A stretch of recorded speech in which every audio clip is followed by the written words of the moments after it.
Assalamualaikum warahmatullahi wabarakatuh. Perkenalkan, saya Farisa Sabila, dosen S1 untuk program studi Perencanaan Wilayah dan Kota, Departemen Arsitektur dan Perencanaan, Fakultas Teknik Universitas Syahkuala. Baiklah, pada hari ini saya akan menyampaikan salah satu materi pembelajaran yang saya ampu, yaitu untuk mata kuliah Informalitas dalam Perkotaan untuk kode mata kuliah TPWP 17, di mana di sini diajarkan pada semester 4 dengan bobot SKS sebanyak 2 SKS. Adapun untuk mata kuliah ini memiliki tujuan, yaitu informalitas dalam perkotaan merupakan mata kuliah yang mengulas terkait dengan penerapan sektor-sektor informal yang terjadi pada kota, kemudian bagaimana pengembangan kampung di perkotaan dan desa kota, dan juga bagaimana identifikasi diri dan membahas terkait urbanisasi dan sektor informal kota, serta melihat berbagai permasalahan informalitas di perkotaan di berbagai kota dan negara. Nah, untuk penerapan mata kuliah ini juga ikut berkontribusi dalam pemahaman kondisi dari komunitas-komunitas perkotaan yang berada pada sektor informal, kemudian juga serta menggali rekomendasi-rekomendasi untuk menyelesaikan permasalahan informal seperti permukiman kumuh, PKL, dan sebagainya, serta ini juga sangat dekat dengan kehidupan sehari-hari. Jadi mata kuliah ini juga akan melakukan review terhadap sebuah case study dan juga memberikan rekomendasi perencanaan terhadap penataan kawasan sesuai dengan berbagai pendekatan pengembangan kapasitas masyarakat serta rekomendasi perencanaan untuk kawasan tematik tersebut. Nah, kemudian untuk capaian pembelajaran dari lulusan program studi yang dibebankan pada mata kuliah CPL 1, yaitu mahasiswa mampu menguasai konsep, teori, dan prinsip dalam perencanaan untuk menyelesaikan permasalahan dalam bidang perencanaan dan kota. Nah, kemudian juga ini menyangkut dengan CPL 3, yaitu mahasiswa mampu menganalisis potensi dan permasalahan dalam konteks keruangan maupun ke non-ruangan dari daerah perdesaan dan perkotaan berdasarkan karakteristik fisik dan non-fisik dari sebuah daerah. Dan yang ketiga, CPL 5, yaitu mahasiswa mampu memformulasikan alternatif dan solusi dari berbagai permasalahan dalam bidang perencanaan wilayah dan kota, serta dapat memperhatikan faktor-faktor terkait dengan kebencanaan, keislaman, serta berkelanjutan. Dan yang terakhir, CPL 7, yaitu mahasiswa mampu berpikir logis, sistematis, kritis, dan inovatif, serta mampu menyelesaikan permasalahan terkait dengan kendala sosial, ekonomi, lingkungan secara lebih aktual dan kontekstual dalam bentuk pengembangan atau implementasi ilmu pengetahuan dan teknologi yang memperhatikan dan menerapkan nilai humaniora yang sesuai dengan bidang keahliannya. Dan berikutnya adalah capaian pembelajaran mata kuliah atau CPMK. Itu yang pertama, yaitu mahasiswa mampu merumuskan pemicu awal dari kemunculan informalitas dalam perkotaan serta bagaimana prinsip-prinsip yang timbul dari informalitas perkotaan. Dan yang kedua, pada CPMK 2, itu mahasiswa mampu mengenali faktor-faktor pemicu dari munculnya informalitas dalam perkotaan beserta contoh-contoh dari case study tersebut. Dan yang ketiga, untuk CPMK 3, mahasiswa mampu mengidentifikasi serta melakukan analisis dan permasalahan dan juga potensi dalam konteks keruangan pada praktik informalitas perkotaan. CPMK 4, mahasiswa mampu melakukan evaluasi praktik terhadap informalitas perkotaan pada beberapa konteks kawasan. Dan yang terakhir adalah CPMK 5, yaitu mahasiswa mampu merencanakan pengembangan kawasan untuk menyelesaikan permasalahan informalitas dari perkotaan. Nah, kemudian berikut untuk bentuk pembelajaran, metode pembelajaran, dan juga bagaimana bentuk penugasan mahasiswa dalam mata kuliah informalitas dalam perkotaan. Perkuliahan ini akan menggunakan materi student center learning, di mana kita menitik beratkan mahasiswa untuk menjadi center dalam pembelajaran. Jadi mahasiswa didorong untuk lebih aktif di dalam kelas daripada dosen. Jadi untuk penugasan-penugasan yang diberikan juga kita akan melakukan collaborative learning proses, dan kemudian melalui metode pembelajaran seperti diskusi, ceramah, dan juga beberapa tugas-tugas yang diberikan dalam bentuk kuis, case study, dan juga bentuk project based learning yang dilakukan secara berkelompok. Nah, ini juga dalam proses pengumpulan tugas, mahasiswa juga akan didorong untuk melakukan pengumpulan tugas via e-learning dan juga melalui Google Classroom, dan juga beberapa kondisi itu kita lakukan dalam bentuk Google Drive. Nah, adapun untuk bentuk penilaian yang dilakukan untuk komposisi rencana evaluasi kepada mahasiswa untuk program dari informalitas dalam perkotaan, itu kita akan melalui beberapa basis evaluasi dan komponen evaluasi, yaitu ada case method itu sebesar 50%, kemudian ada team based project, yaitu akan diambil dari beberapa case study yang dilakukan secara tugas berkelompok di lapangan, dan juga ada kuis 1 dan 2 serta ada tugas 1 dan 2. Jadi ada beberapa bentuk akumulasi dari bentuk penilaian yang dilakukan kepada mahasiswa. Nah, kemudian diharapkan untuk bahan kajian dan materi pembelajaran dari ruang lingkup informalitas dalam perkotaan ini akan berisi terkait dengan informasi dasar terkait dengan informalitas perkotaan. Nanti kita akan belajar terkait dengan bagaimana karakteristik dan pembentukan dari kawasan-kawasan informal yang ada di kota-kota seperti di Indonesia dan di negara-negara berkembang. Kemudian juga terkait dengan bagaimana pembentukan urbanisasi dan sektor informal kota, serta pertumbuhan kawasan perumahan pinggiran pasca kemerdekaan, dan juga terkait dengan perkampungan informal dan ruang terbuka hijau, budaya miskin serta tuntutan hidup dalam perkotaan, dan bagaimana pola partisipasi masyarakat yang dilakukan untuk membangun lingkungan hunian yang lebih baik, di mana di sini tujuannya adalah untuk meningkatkan kapasitas dari masyarakat yang hidup di kawasan informal. Nah, kemudian juga ini ada beberapa tahapan atau penyelesaian permasalahan dari kawasan informal, yaitu salah satunya adalah bagaimana dinamika dan pembangunan dari rumah susun dan pemberdayaan dari sektor-sektor informal. Dan yang terakhir adalah bagaimana terkait dengan salah satu bentuk penyelesaian permasalahan dari sektor informal lainnya di perkotaan, yaitu permukiman kumuh dan juga PKL, pedagang kaki lima. Dan di sini dilakukan bagaimana mahasiswa itu akan kita arahkan untuk memberikan rekomendasi terkait dengan penataan pedagang kaki lima dan juga penataan permukiman kumuh dan ruang lingkup dan ruang publik yang ada di kota. Baik, kemudian juga bagaimana kesesuaian mata kuliah ini CPMK dari mata kuliah informalitas perkotaan terkait dengan visi misi universitas, SDGs dan research based learning, dan di sini beberapa aspek itu juga termasuk ya ke dalamnya, di mana CPMK 2, 3, 4, 5 dan 6 itu juga sudah merangkum ke SDGs ke-8, 10 dan 11, serta mengandung aspek sosioteknopreneur, di mana di sini ada bentuk pemberdayaan dilakukan kepada masyarakat, dan juga nanti juga terkait dengan bagaimana mata kuliah ini juga berkaitan dengan research based learning yang dilakukan yang sesuai dengan visi dan misi dari universitas.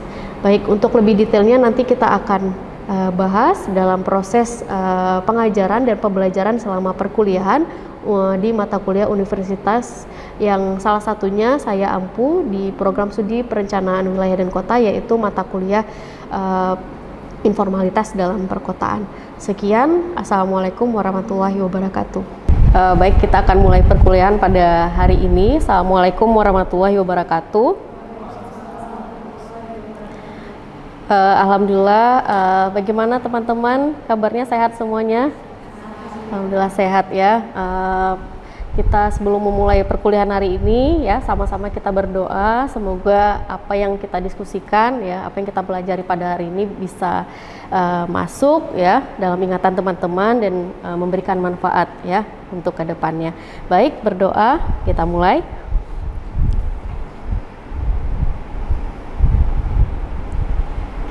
Selesai.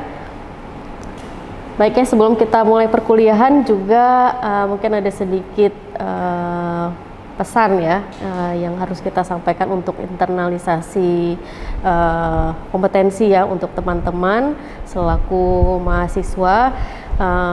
Ini sekarang juga sedang musim mental health ya, teman-teman stres karena tugas yang cukup banyak, kemudian juga karena mata kuliah kita juga cukup padat ya, ada studio dan beberapa komponen mata kuliah lainnya. Teman-teman tetap harus jaga kesehatan mentalnya ya, banyak berdiskusi ya dengan support sistemnya ya. Jadi teman-teman, ini sebelum kita mulai ya perkuliahan pada hari ini, saya akan absen dulu ya, untuk ini juga sebagai salah satu bentuk keaktifan ya dari teman-teman yang nanti juga akan menjadi komponen penilaian. Duri hadir ya, Munira, baik, Gufran, Aldina, Anissa, Darajatul Ula, Syifa, Ratu Tria, Siti Masyita. Oke, baik, alhamdulillah semuanya hadir ya, karena kelasnya juga kapasitasnya nggak terlalu ramai ya, karena mata kuliah pilihan. Saya harap kelas ini kita bisa optimal ya dalam melaksanakan pembelajaran dan diskusi dengan lebih intimate. Baik ya, kita akan mempelajari terkait dengan aspek permukiman kumuh nih pada hari ini ya, pertemuan kelima ya. Jadi sebelum kita mulai ke pertemuan kelima, ini saya ingin mengulang sedikit ya materi pembelajaran pada pertemuan sebelumnya. Nah, ini terkait dengan bagaimana karakteristik ya dari informalitas dalam perkotaan dan juga munculnya ya informalitas perkotaan dan apa itu kota-kota kedua ya, atau kota-kota berkembang gitu ya. Nah, ini yang pertama mungkin sedikit flashback ya, saya minta salah satu dari mahasiswa bisa menjelaskan sedikit apa itu yang dimaksud dengan kota-kota di negara kedua. Ya, silahkan. Izin menjawab, Ibu. Perkenalkan, nama saya Munira dengan NPM 21041100100036. Di sini saya ingin menjawab bagaimana ciri kota di dunia ketiga. Yang pertama itu ada kota ini berkembang dari peninggalan bekas jajahan Belanda yang mengambil tempat permukiman pribumi. Yang kedua, cirinya ialah kota ini dirancang untuk kepentingan kolonial. Dan yang ciri yang terakhir, yang ketiga ialah luar kota ini berkembang masyarakat pribumi yang sumber daya manusianya tidak sejajar dengan kebutuhan kota kolonial. Baik, benar sekali ya yang disampaikan oleh Munir, sangat lengkap sekali informasinya itu terkait dengan kota negara ketiga ya. Saya tadi nyebutnya kedua ya. Maaf ada salah penyebutan ya. Jadi kota negara ketiga itu cukup khas ya. Ini juga biasanya kita sebut dengan negara berkembang. Salah satunya adalah di mana kota-kota ini muncul dengan tujuan ada politis ya. Salah satunya adalah dengan adanya yang dirancang dengan kepentingan untuk di masa kolonial. Itu sangat khas sekali. Apa saja nih ciri-ciri dari informalitas perkotaan? Apa yang disebut dengan informalitas perkotaan? Ada yang bisa menyampaikan pendapatnya? Ya, silahkan, Tamara. Izin menjawab, Bu.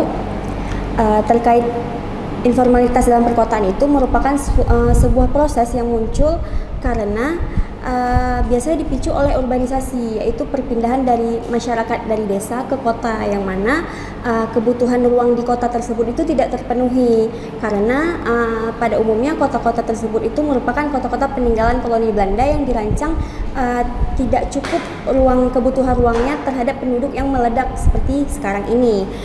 Kemudian sehingga masyarakat tersebut membuka permukiman baru yang secara ilegal atau informal. Biasanya itu dibuka di bantaran sungai, kereta api, bahkan lahan kosong milik pemerintah. Makanya timbullah informalitas dalam perkotaan dalam bentuk permukiman maupun aktivitas lainnya seperti PKL atau pedagang kaki lima. Terima kasih ya Tamara, bagus sekali jawabannya yang tadi sudah disampaikan ya. Semua tadi sudah merangkum kriteria dan juga bagaimana informalitas perkotaan itu terbentuk ya. Nah, hari ini kita juga akan bahas nih dengan detail ya bagaimana fenomena munculnya permukiman kumuh ya di Indonesia khususnya, dan nanti juga kita akan berbicara terkait dengan beberapa case study yang ada di negara-negara berkembang juga. Baik, kita langsung mulai saja ya. Saya akan jelaskan sedikit ya terkait dengan tujuan dari pembelajaran untuk mata kuliah ini dan juga untuk segmen materi pada hari ini ya. Ini tujuannya adalah mahasiswa mampu menjelaskan kriteria permukiman kumuh ya, kemudian dampak yang ditimbulkan beserta bentuk pengembangan kapasitas masyarakat pada kawasan permukiman kumuh. Jadi setelah nanti kita akan bahas ya fenomena terkait dengan bagaimana sih bentuk-bentuk ya dan kriteria itu bangunan bisa dikatakan sebagai permukiman kumuh ya, ada standar-standar tertentu yang harus kita ukur ya untuk menyatakan oh ini permukimannya kumuh gitu ya. Baik, ini ada beberapa hal ya yang akan kita bahas itu terkait dengan permukiman kumuh. Yang pertama itu pengertian ya. Pengertian ya, makna dari permukiman kumuh itu sendiri apa, kemudian permasalahannya apa ya, kriterianya apa, serta bentuk pengembangan kapasitas yang ada beberapa best practice contoh yang sudah diterapkan di negara-negara berkembang. Baik, ini kita mulai dulu. Ada yang pernah dengar favela, slum, shantytown? Itu kira-kira kalau favela tuh di negara mana nih yang pakai istilah permukiman kumuh favela? Di mana? Lizzy? Tebak aja. Di mana? Di Brazil. Oke. Di mana? Ada lagi? Yang tahu mungkin pernah nonton film. Favela tuh di mana? Argentina. Kalau slum bahasa Inggris ya. Rata-rata semua pakai istilah slum. Shantytown, India, ya betul. Barrio, mirip ya. Oke, nah ini ada yang tahu nggak kira-kira faktor yang memicu munculnya permukiman kumuh? Siapa yang bisa jawab? Oke, Syifa.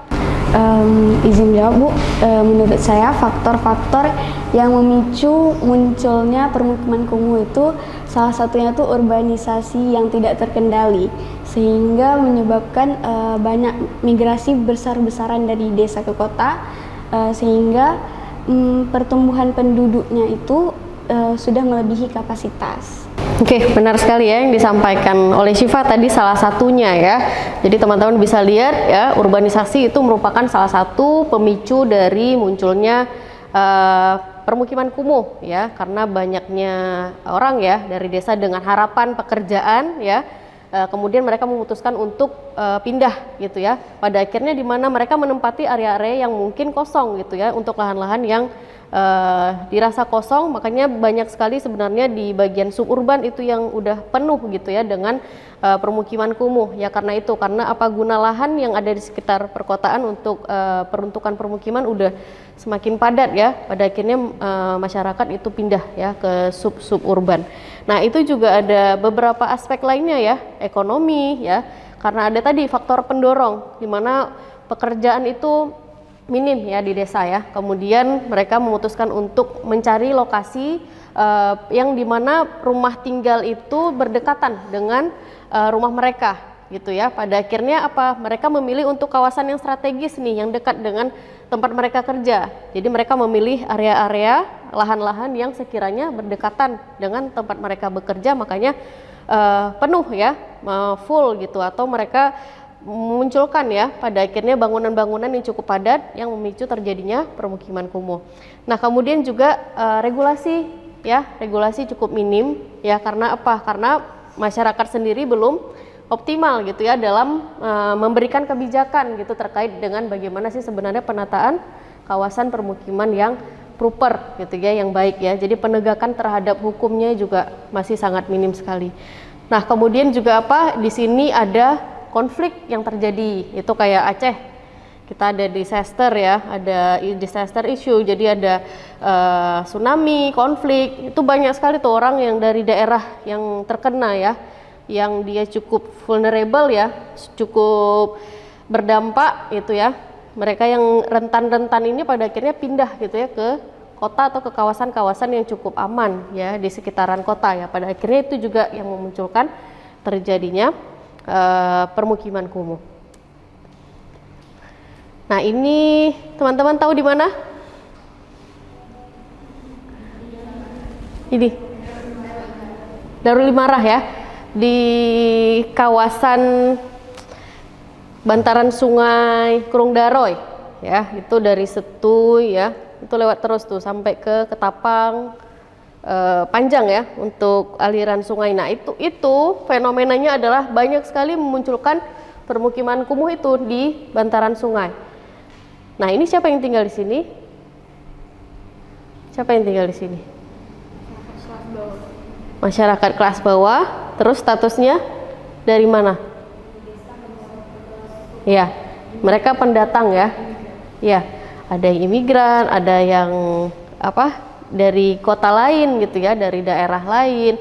Padahal kita tahu Aceh itu, Banda Aceh itu nggak safe gitu ya untuk kawasan tsunami gitu ya. Tapi kenapa orang dari desa tuh datang gitu ke kota? Karena apa? Karena mungkin ya terkait dengan pekerjaan ya. Ada faktor ekonomi, faktor sosial yang memang mengharuskan mereka untuk menempati ya space-space seperti ini. Salah satunya adalah di bantaran sungai ya. Jadi kalau teman-teman bisa lihat itu di sepanjang bantaran sungai itu yang merah itu memang sudah dipadati dengan bangunan dengan permukiman kumuh ya. Itu masuk ke kriteria permukiman kumuh ya, dari material bangunannya ya. Itu semuanya menunjukkan tidak layak huni ya, dari sanitasinya, kemudian dari kepadatan bangunan ya, standar juga bagaimana proteksi kebakaran, itu bangunan cukup padat sekali ya. Jadi untuk proses evakuasinya juga cukup rumit ya. Terus materialnya juga kayu semuanya ya. Ini juga cukup rentan ya terhadap cuaca, terhadap seperti adanya kebakaran seperti itu. Nah, kemudian community mapping ya. Mereka itu supaya lebih aware dengan spasial ya, dengan lingkungan mereka, itu dibuatlah kegiatan masyarakat itu dalam bentuk memapping ya potensi-potensi yang ada di tempat tinggal mereka ya, di kiri kanan rumahnya. Oh, itu ada apa? Oh, itu bagusnya rumah impian kita itu seperti apa. Nah, ini berhasil juga di Myanmar. Itu ketika saya pernah melaksanakan workshop ya untuk masyarakat di sana, itu bisa ningkatin awareness. Ternyata memang mereka maunya bangunannya nggak mau bertingkat, maunya bertingkat. Siapa yang mau di lantai 2? Saya nggak mau gitu. Itu ada banyak sekali pertimbangan yang bisa didiskusikan dan akhirnya bisa meningkatkan awareness dari masyarakatnya terhadap space ya. Nah, ini yang terakhir. Jadi apa yang bisa mengikat mereka ya pada akhirnya adalah punya asosiasi. Jadi asosiasi yang bisa melindungi ya, mengembangkan ya, mendevelop masyarakat di permukiman kumuh supaya apa? Programnya bisa sustain ya, bisa berlanjut gitu ya, dan bisa tetap stabil, yang nggak hilang gitu ya waktu ada NGO aja. Tapi setelah itu harusnya bisa dikembangkan gitu. Oke, kita berada di penghujung materi ya. Ada yang mau menyimpulkan sedikit materi pada hari ini nggak? Baik Bu, izin menjawab. Jadi berdasarkan hasil yang sudah kita pelajari tadi, bisa disimpulkan bahwa sebenarnya permukiman kumuh ini merupakan salah satu dari bagian informalitas perkotaan. Di mana maksud dari informalitas perkotaan tadi berarti keberadaan dia itu tidak ada suatu kelegalan yang khusus gitu, atau bisa dibilang melenceng juga dari aturan pemerintah. Jadi penyebab yang paling utama dari permukiman kumuh yang muncul ini itu bisa dikarenakan oleh urbanisasi yang mungkin bisa dibilang itu udah terlalu secara besar-besaran dan sudah terlewat batas, sehingga suatu wilayah itu juga tidak bisa lagi menampung. Apalagi permukiman kumuh ini biasanya ditempati oleh orang-orang dengan kelas ekonomi atau sosial yang ke bawah, menengah ke bawah sehingga mereka tidak ada suatu lahan yang khusus mereka miliki, sehingga mereka membangun sebuah bangunan yang mungkin bisa dikatakan ilegal. Nah, jadi pasti dampaknya itu sangat besar, bisa dari untuk mereka, bahkan juga bisa untuk masyarakat di sekitar mereka. Yang paling utama itu mungkin dari merekanya itu bisa menimbulkan penyakit, karena kita tahu bahwa mereka yang namanya permukiman kumuh bisa bangun di bantaran sungai atau di tempat-tempat yang tidak ada keamanan atau keselamatan yang khusus, itu juga bisa menjadi sumber penyakit atau bahkan kriminalitas. Kenapa kriminalitas? Karena yang kita tahu juga bahwa penghuni dari orang-orang masyarakat yang ada di sana itu biasanya memiliki tingkat sosial dan ekonomi yang rendah, itu juga menyebabkan mereka kesulitan dalam mendapatkan apa yang mereka inginkan, sehingga timbulnya kriminalitas. Dan itu juga sebenarnya bisa mengganggu dari pemandangan kota itu sendiri. Nah, jadi kita sebagai masyarakat, apalagi kita sebagai mahasiswa PWK itu sangat-sangat bertanggung jawab atas hal ini. Bukan bertanggung jawab, mungkin kita bisa memberikan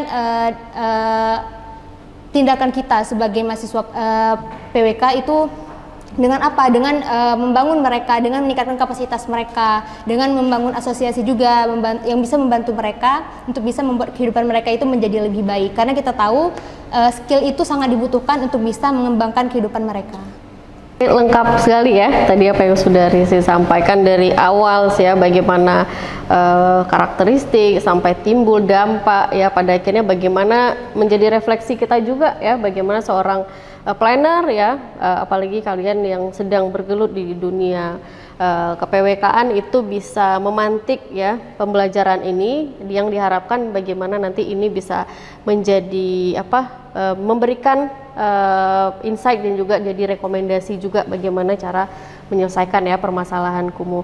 Baik, terima kasih ya untuk Rizky.